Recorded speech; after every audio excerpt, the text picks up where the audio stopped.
Hey guys, what's up? Welcome back here to today's edition of the Fishing Teacher. And man, I really appreciate you guys taking some time out of your day to watch the video and spend some time with me today. Always grateful to have you guys around. Today, guys, I'm going to show you what I call a finesse jig head setup. It's actually a finesse craw jig head / jig setup. This is one of my top lures for wintertime bass fishing. And actually, I'm getting ready to go to Stockton Lake tomorrow for an on-the-water lesson. And I'm putting some of these together right now. So I'm going to show you how I put them together and talk a little bit about how I'm going to fish them even tomorrow and how you guys can catch some fish on them as well. Also, guys, two quick reminders. Just want to let you guys know about the 12 days of Christmas holiday sale that Tackle Warehouse has got going on right now. If you guys are interested in getting some good sales on tackle, I'll put my Tackle Warehouse link in the description. If you guys use that link and bookmark it, it's a really good way to help intuitive angling out here. And also, please check out my Solar Bat Signature Series sunglasses. There's a holiday special on right now, 50% off on any of my glasses on the website there. I'll put my Solar Bat link in the description as well if you guys would like to get you a pair at 50% off. So much appreciated there. Okay, guys, I'm going up there tomorrow, and usually in the wintertime fishing, there's three primary lures that I use a lot this time of year.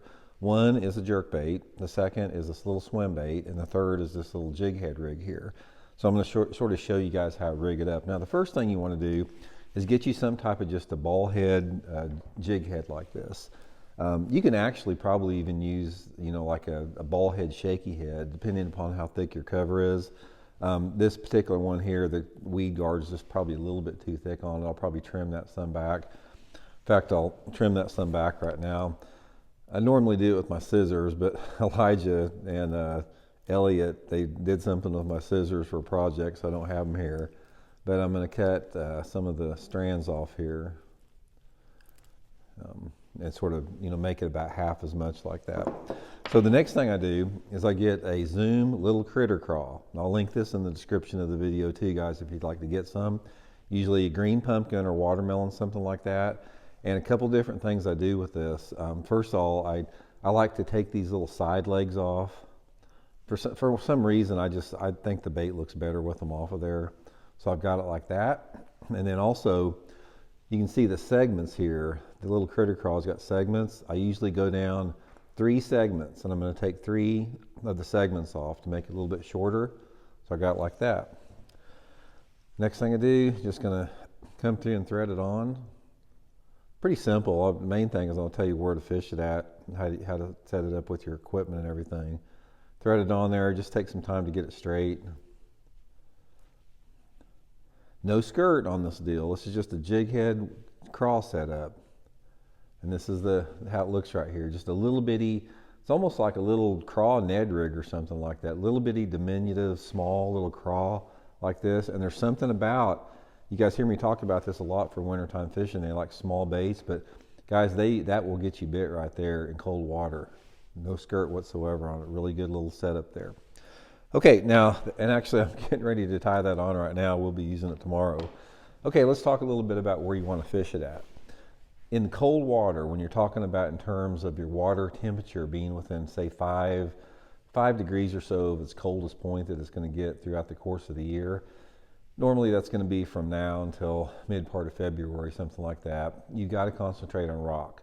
This is a deal that I don't fish docks with it, I don't fish wood with it, I don't fish grass with it. I fish rocky banks and bluff. So your lake may or may not have a lot of rock on it, but some of my favorite areas are bluff banks and any type of irregular feature or rock transitions along the bluff. Channel banks are really good, and riprap, all 3 of those. My favorite technique for this, as far as what I look, is I'll pick out 1 or 2 of the biggest creeks in the lake, and I'll go about probably halfway back in those creeks, and I'm looking for those channel, bluffy, steep banks. And once I find those channely, steep banks where the water drops right off of it, and even if you don't have like vertical bluff walls or big rock, you can have like small rock and gravel if the channel hits the bank, but deep water access real close to it. I simply just throw this thing up on the bank and work it down anywhere between 5 to 25 foot of water, depending upon the water visibility. If that water visibility is under 3 feet, I'm usually concentrating in less than 10 foot of water. the water visibility is clear, like 5, 6, 7 foot. I may go down 20, 25 foot for the most part. And I fish it on an 8-pound test, Seaguar and Vizex line. You can use it on a spinning rod or a bait caster. The 1/8 ounce head that I have right here with the Craw on there, this thing probably weighs close to 1/4 ounce total.